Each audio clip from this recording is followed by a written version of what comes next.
यह वहाँ का नियम है। और यहाँ पर वह नियम लागू करना चाहे तो नहीं।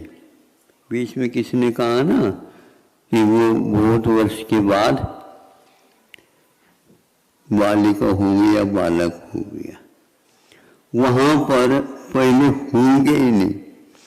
और अंत में जब माता पिता को छींक और जम्बाई आ जाए तो बस यही पर्याप्त है, उनकी मृत्यु हो जाती है।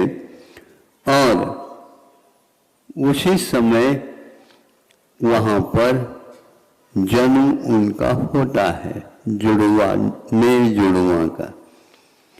अब उनके जीवन में कभी बच्चों को देखने का अवसर ही प्राप्त नहीं होता।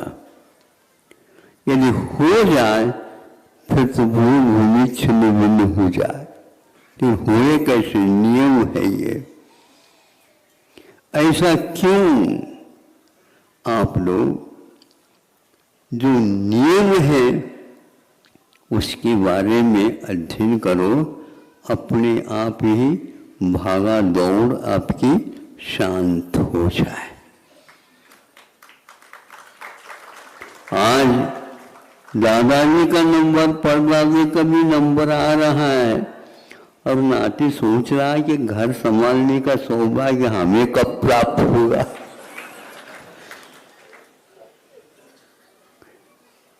इसीलिए हमने भी सोचा भैया कि भीतर से कुछ संख्या कम कर दे, थोड़ी सी सुविधा तो नहीं है वो, लेकिन वह रास्ता मिल गया। और कल जैसे हमने कहा था वैसे ही उन लोगों को जल्दी जल्दी बाहर आने की इच्छा हुई। अपने आप हुई क्या जबरदस्ती हुई, ये भगवान जाने या उनके होनहार जाने। हो तो गए, सब लोग प्रसन्न थे, सब लोग प्रसन्न थे, क्योंकि खूब काम करने के उपरांत भी दुकान नहीं छूट रही थी। हाँ, ठेका ले रहा क्या यार आप लोग? बोलो, आज ठेके का काम बहुत चल रहा है, बताते ही ये भी ठेका है। जब तक दादाजी भी है तो भी हर काम तो करना पड़ेगा। यहाँ का नियम है महाराज। जब हम इनके ऊपर लोड ज्यादा देंगे ना, जैसे हल जोतने वाले किसान, जब तक जो है भार नहीं देंगे तब तक वो चलेंगे ही नहीं। और यदि मान लो चल गए तो कहीं बीच में बैठ जाए तो फिर तो किसान को ही पूछो क्या होता है। ऐसे ही वहां की दशा है।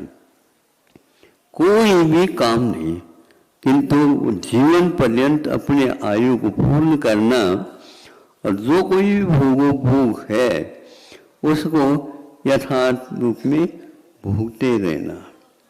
इसको देख करके हमें ऐसा लगता है कि कुछ नियामक जो होता है उसका अध्ययन आप लोगों को करना चाहिए। ये नियामक क्यों? ये उसकी योग्यता है। क्योंकि एक स्थान पर लिखा गया है कि पुत्रों का, संतान का रह जाना ही एक प्रकार से उदासी का, एक प्रकार से उत्साह भंग का अवसर प्राप्त होता है। दृष्टि अब पति पत्नी की दोनों आपस में नहीं होगी, किंतु संतान की ओर होती है। संतान की ओर होती है, जैसे महापुरुष तीर्थंकरों के माता पिता उनकी सहज रूप से होती है। और आप लोग इसको देखते रहते हैं कैसे इनकी होगी। जब संतान रुकती है तो वहाँ संतान होते ही संतान की ओर आकर्षण हो जाता है, क्योंकि उनका पुण्य रहता है। वह उसी समय आकर के ब्रह्मचर्य व्रत ले लेते हैं और बच्चे के पालन पोषण, संतान के पालन पोषण, दिशा संस्कार आदि देने में लग जाते हैं। वस्तुतः वासना, विषय, कषाय यह अज्ञान दशा की उपज है। कर्तव्य की दृष्टि से होता है तो ये पर्याप्त है, एक संतान हो गए। तीर्थंकर का उत्पन्न होना अकेला एक का ही होता है, माता पिताओं के वह इसके बाद समाप्त। यह एक नियम नहीं बांध सकते हैं, किंतु यहाँ पर संयम होने के कारण यह नए नियम लिया जाता है। भोग भूमि में भी इसी प्रकार होता है, किंतु संतान यदि होगी तो अंतिम में ही होगी, पहले नहीं होगी। और इनका होने के उपरांत वहीं पर रुकना यह नियम संयम के अंतर्गत आ जाता है। ऐसा क्यों है?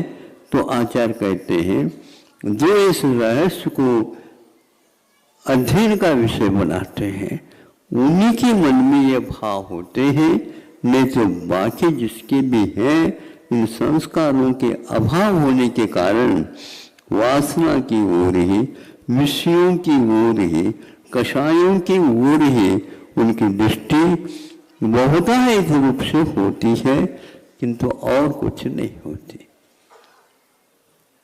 इसलिए आप लोग इसका भी कुछ अध्ययन किया करो, अपने आप ही वैराग्य सामने आएगा। तो वैराग्य नहीं आने के लिए दो विषय होते हैं, एक जगत काय स्वभावो व सम्यक वैराग्यात्म। 5 पाप से जगत स्वरूप का जब तक अध्ययन नहीं करेंगे, 5 पापों से आपको विराम मिलेगा नहीं। आपके मन में 5 पापों से एक घबराहट नहीं होगी। सम्यक भाव इसी को बोलते हैं। सम्यक भाव, जगत के बारे में सोच विचार किया करो। अपनी अपनी जगत बना रखा आप लोगों ने, उतना ही सोचते रहते हो। कूप मंडूक की वृत्ति और आप में ज़्यादा अंतर सा नहीं लगता। चिकित्सा करने से ठीक हो सकता है। और पूर्ण आयु आपके सामने है, चिकित्सा करवा दो, मेंढक को भी इस ढंग से समझ में आ सकती है, तो आपको क्यों नहीं है? आपने अध्ययन ही नहीं किया, आपने सोचा ही नहीं, आपने पूछताछ ही नहीं किया, तो फिर स्वप्न में भी आए कैसे? आप अध्ययन करेंगे, पूछताछ करेंगे तो स्वप्न में भी संभव है। तो यहाँ ये भी सुनते हैं, पहले आप लोगों ने सुना होगा अपने बाप दादाओं से कि सहज रूप से भोजन आदि की वृत्ति भी एक आध बार ही होती थी, और आज सुबह से लेकर शाम तक डालते ही जाओ। दाल दाल दाल डालडा बन गया वो भी डालते जाओ। घी कहो, घी के नाम दो, डालडा खाते जाओ। इसलिए वह एक प्रकार से आदतन की ओर चला जाता। अभ्यास होता है, अब अभ्यास करते हैं तो एक समय आता है अनिवार्य होता है। बहुत कम खाते थे बच्चे, जैसे कभी करते ही नहीं थे। देखो बच्चों, अभी भोजन का समय नहीं हुआ, थोड़े से और खेल कूद करके आ जाओ, थोड़े से हमें कुछ मिल जाए। बच्चे ज़्यादा खेल कूद करते तो भूख लगेगी और कुछ नहीं मिलता। लेकिन बच्चे यदि इस प्रकार ज़्यादा खाने लग जाता है तो माँ को चिंता होती है, बीमार पड़ जाए तो क्या करूं। बीमार न पड़े उतना ही खिलाना, उतने ही समय करना, ये सारे उस अज्ञानी बच्चे के लिए संस्कार के काम करते हैं। फिर बाद में वे नियंत्रण में होते। यह नियम और संयम है, ये भूमि नहीं है। इसलिए आप लोगों को ब्रह्मचर्य, फिर इसके उपरांत गृहस्थ आश्रम, फिर इसके उपरांत वानप्रस्थ आश्रम, फिर इसके उपरांत संन्यास आश्रम। संन्यास आश्रम को और दृष्टि डालने से पूर्व में इन लोगों ने अपने संतान के ऊपर ऐसे संस्कार डाले, दुकान वाले को दुकान, मकान वाले को मकान, खेती बाड़ी करने वाले को खेती बाड़ी आदि आदि का विद्या कला सिखा करके, संस्कारित करके, उसका प्रयोजन करके, उसका एक प्रकार से वर्गीकरण करके, वर्गीकरण में अवश्य ही समय की पाबंदी हो जाती है। पहले ब्रह्मचर्य के लिए इतना वर्ष, फिर गृहस्थ आश्रम के लिए इतने वर्ष, ऐसे करते संन्यास की ओर तब आए हैं जब ये संतान के ऊपर अच्छे ढंग से संस्कार डाले और उन्होंने कि हाँ महाराज, ये यदि जहाँ कहीं भी आप रखवाना चाहते हो तो हमारी तरफ से बोलो ना। बोले ताली तो बजा रहे हो, बजाते तो अच्छे ढंग से बजाओ, नहीं तो चुप बैठ जाओ। हाँ ठीक सुनो। तो यहाँ अभी पूछताछ करने से क्या तो हुआ, सबके तरफ से छूट है, अनुमति है और हमें प्रसन्नता है। इसी प्रकार हमें भी करने के लिए इन लोगों ने एक प्रकार से अवसर प्राप्त कराया। हम भी इसी प्रकार करेंगे, लेकिन हम सोचते हैं कि भाई इतनी सारी संख्या आ जाएगी तो क्या होगा। संख्या की चिंता मत करो, देव लोग भी इसमें भाग ले सकते हैं, सब काम हो जाएगा। पहले कदम तो हमें उठाना होगा और वह शास्त्रोक्त पद्धति से उठाना होगा। अब आगे का विषय वो स्वयं ही ज्ञात होता जाएगा आपको। सुनते हैं कल तक की भी देरी हो रही है। हाँ, वो स्वाहा बढ़ता जा रहा है। तो हमने कहा कि नियम भूभूमि के लिए है अथवा महापुरुषों के जीवन काल में है, और जिन्होंने इस प्रकार के संस्कार नहीं पाए उनका सामान्य जीवन होता है, और सामान्य जीवन वाला ही ज्यादा करने धरने इत्यादि में लग जाता है। कभी भी चक्रवर्ती ने दुकान नहीं खोली, खोलने की आवश्यकता नहीं, तो धन कहाँ से आता है? आप कमाते हैं ना, उसका सारा सारा कोष में चला जाता है। तो बैठे बैठे कैसे नहीं, बैठ करके आप लोग कैसे कर रहे हैं उसको संभाल रहे हैं, ये क्षत्रिय का काम होता है। इसी प्रकार अन्यत्र भी लागू होता है और समय पर वहां से निकलते चले जाते। ऐसे ऐसे पौराणिक कथा मिलती है जिनको पढ़ने से ज्ञात होता है कितनी उनकी लगन थी। ये शास्त्र में जो लिखी उसके अनुसार अपने जीवन को बनाने की प्रक्रिया ढालने की थी। गर्भावस्था में भी तिलक लगा करके और अपने कर्तव्य पूर्ण करके एक राजा ने दीक्षा ले ली। सोचे विचार करो, अब मेरा कर्तव्य तो सब कुछ है, हो गया है, अब यह अपने आप ही संतान बड़ी होगी, सभी इस प्रकार का वातावरण बना चुका हूँ आदि आदि। और उसमें अनेक प्रकार के वैषम्य को लिए हुए भी कथा आती है। ये सारे के सारे पूर्ण कृत कर्म के ऊपर आधारित है। इन लोगों ने अपने जीवन को पूर्ण कर्म के उपयोग करके ही आज उससे आगे एक कदम बढ़ चुके हैं। जो बढ़ चुके हैं वे आपके लिए वो कदम प्रेरणाप्रद होंगे, निर्देशक होंगे। शोध करने के लिए अथवा चिंतन के लिए अवसर प्रदान कर रहे हैं, क्योंकि उनके कदम अब आप लोगों से हट करके हैं। तो ये किस ओर जा रहे हैं मेरी ओर आ रहे हैं।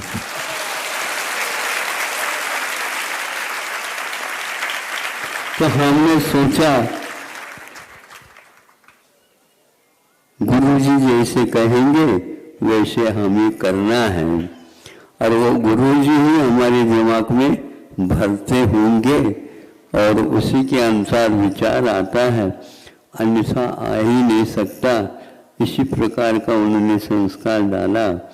समय हो गया है, किंतु समय पर ये आ करके अपनी भावनाओं को व्यक्त की है। अगला कदम क्या होता है आप जिज्ञासा के साथ देखिए, और क्या वो संकल्प लेते हैं। और सुनते हैं, छोड़ छाड़ करके आ गए हैं महाराज, अब जाने की कोई आवश्यकता। तो इसी की प्रतीक्षा थी। श्रावक हाँ ऊपर बैठ गए, वो अपने आप ही हल्का हो जाता तो आएगा। जैसे फुग्गा हल्का हो जाता है ना, वो फुग्गा मतलब उड़ने लग जाता है। यह हल्का होने का परिणाम है।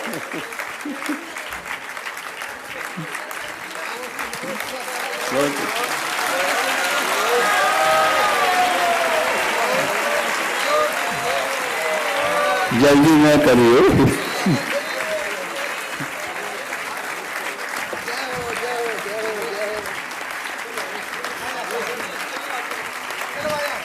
उन्होंने कहा कि हम तो रिजर्वेशन लेकर के आए।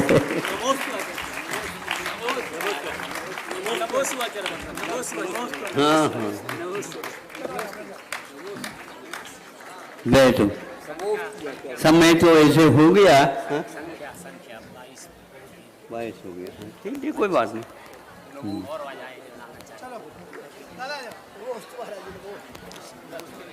तो यह इन लोगों ने बहुत कुशलता पूर्वक अपने कदम उठाए। प्रभु से हम प्रार्थना करते हैं इनके कदम मजबूती के साथ एक एक धीरे धीरे सही। ये ध्यान रखना, इसमें संयम रखना, देखा देखी कोई कार्य नहीं करना। जैसे कहते संकेत मिलते हैं उसी के अनुसार यदि करेंगे तो अवश्य ही नंबर अंक जो है आप लोगों को मिलेंगे। ऐसा नहीं है कि हम मांग करके एक आध नंबर बढ़ा दें, ऐसा नहीं बढ़ सकता। हमारे पास तो संभव ही नहीं। हमारे पास जब चलते थे कृपांक नहीं था, कृपांक नहीं था। एक यदि था तो 1 वर्ष और उस कक्षा का अभ्यास करना, ये अच्छा लगता है मुझे। एक बार और करेंगे ना तो वह ठोस और मजबूत हो जाता है। इसलिए प्रत्येक कार्य आपके जो सोपान क्रम से दिए जाएंगे वो मजबूती के साथ और 100% नंबर के साथ आगे बढ़ना चाहिए। अहिंसा परमो